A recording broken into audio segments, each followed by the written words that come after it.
Hi friends, ఈ వీడియోలో DE set సంబంధించినటువంటి సర్టిఫికేట్ వెరిఫికేషన్, అదేవిధంగా వెబ్ ఆప్షన్ ఫేజ్ 4 సంబంధించినటువంటి ఈడబ్ల్యూఎస్ అప్డేట్ ఏంటిది, మరి వెబ్ ఆప్షన్ ఎప్పటి నుంచి ఎప్పుడు తీసుకోవాలి, మరి కొత్త వాళ్ళకి ఏమైనా ఛాన్స్ ఉన్నాయా లేదా ఎన్ని కాలేజీలు ఉన్నాయి, సో ఇవన్నీ కూడా ఎక్స్ప్లెయిన్ చేద్దాం సార్. సో ఇక్కడ చూడవచ్చు సార్, డిఈ సెట్ వాళ్ళకు ఒక అప్డేట్ అయితే రావడం జరిగింది. ఇక్కడ సర్టిఫికేట్ వెరిఫికేషన్ ఈడబ్ల్యూఎస్ క్యాండిడేట్స్ ఎవరైతే ఉన్నారో 3 నుంచి 5 వరకు సర్టిఫికేట్ వెరిఫికేషన్ చేసుకోవాలి. అదేవిధంగా ఎవరైతే గతంలో సర్టిఫికేట్ వెరిఫికేషన్ చేసుకున్నారో వాళ్ళు వెబ్ ఆప్షన్ 6 నుంచి 7 వరకు పెట్టుకోవాలి. అలాట్మెంట్ చేసేది మీకు 11వ తారీఖున అలాట్మెంట్ చేస్తారు.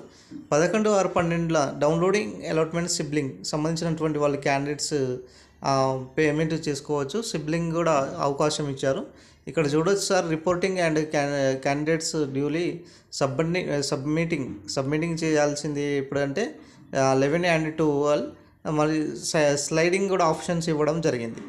మరి ఈడబ్ల్యూఎస్ అయితే ఒక మంచి అవకాశం. ఇది ఈరోజు సంబంధించినటువంటి అప్డేట్, ఈ డిఈ సెట్ సంబంధించినటువంటి ఫేజ్ 4 అప్డేట్. వీడియో నచ్చినట్లు లైక్ చేయండి, షేర్ చేయండి, సబ్స్క్రైబ్ చేసుకోండి ఫ్రెండ్స్.